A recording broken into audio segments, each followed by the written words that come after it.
Africa is a continent of 54 diverse countries, with immense natural wealth, a young and growing population, and pockets of rapid progress, e.g., Rwanda's post-genocide recovery or Ethiopia's infrastructure boom.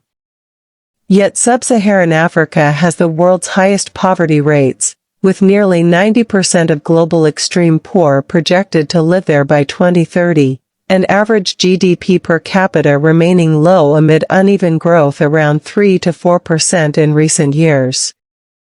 The reasons are multifaceted, interlocking historical, political, economic, and structural factors, no single cause, but a combination that has proven hard to break. Historical legacy of colonialism. European powers carved up Africa with arbitrary borders that split ethnic groups and fueled future conflicts, while building economies solely for raw material extraction, minerals, cash crops, rather than local development.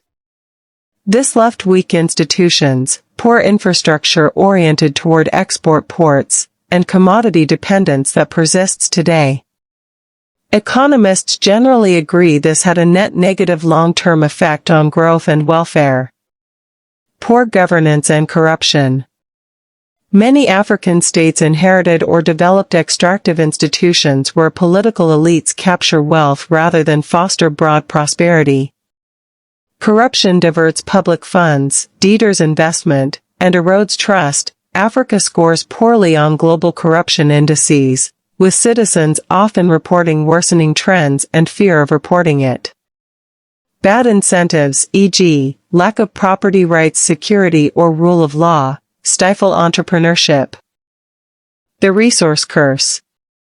Countries abundant in oil, diamonds, or minerals, e.g., Nigeria with oil, Democratic Republic of Congo with cobalt and coltan, Angola, often grow slower than resource-poor peers.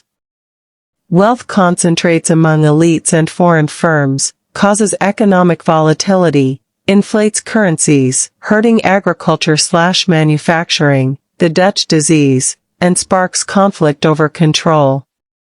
The paradox, immense riches, yet widespread poverty. Conflicts, instability, and external pressures. Dozens of civil wars, coups, and insurgencies since independence have destroyed infrastructure and displaced millions. High debt burdens, worsened by global interest rates and past lending, unfair trade terms, and climate vulnerabilities, droughts, floods hitting agriculture hardest, compound this. Rapid population growth outpaces job creation in many places.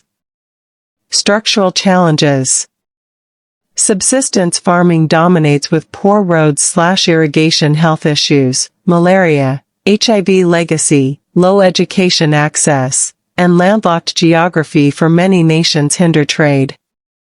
Progress exists, mobile tech leaps, falling infant mortality, rising middle classes in some nations, but it's uneven, and inequality remains stark. The old Africa rising narrative of the 2010s has been tempered by debt crises and slow poverty reduction. The River of Gold. In a vast and sun-blessed land called Aurica, a mighty river ran deep with gold beneath its bed. The soil was rich, the forests teemed with life, and the people, farmers, herders, and craftsmen, had lived in harmony for generations, trading fairly among their villages. One day, ships arrived from distant seas. Powerful strangers claimed the land, saying it belonged to their far-off kings. They drew straight lines across ancient territories, lumping rival clans together and splitting families apart. They forced the people to dig for gold, but the shining metal was loaded onto ships and sailed away. In return, Aurica got a few roads, just enough to carry the treasure out, and taxes that left villages hungry. After many years, the strangers left in a hurry, handing power to a handful of local chiefs who promised independence. The people celebrated, dreaming of keeping the gold for themselves. But the new leaders had watched the old ways closely. They signed deals with new strangers, companies from abroad, who offered machines to dig faster. "We'll take most of the gold," they said, "and give you a share for your treasury." The leaders agreed, building grand palaces in the capital while village wells ran dry. Money flowed in from the river of gold, but much of it vanished, hidden in foreign banks or spent on private jets. When people asked for schools or clinics, leaders said, "Be patient, the gold will trickle down."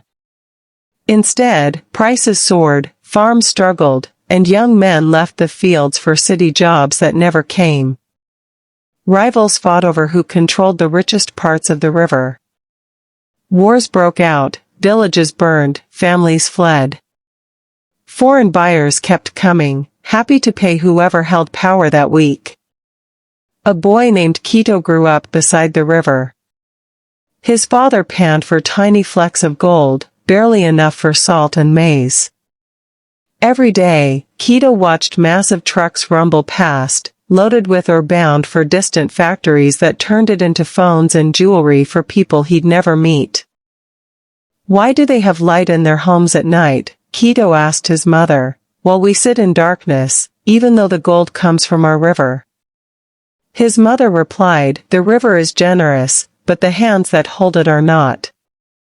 As long as the gold flows outward and upward, to foreigners and to a few of our own, the many will thirst." Years passed. In some corners of Aurica, people grew tired of waiting.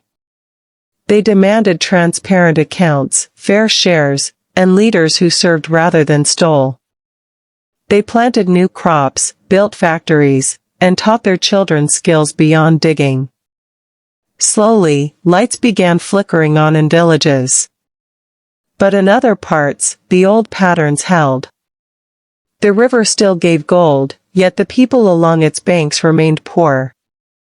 Aurica's tale is not fate, it's a warning and a possibility. When institutions serve everyone, when wealth is invested wisely, and when history's chains are broken, even the richest river can nourish all who live beside it. This story draws from real patterns across resource-rich African nations, where potential abundance often fails to translate into shared prosperity due to the factors above. Change is possible, as seen in places reforming governance or diversifying economies.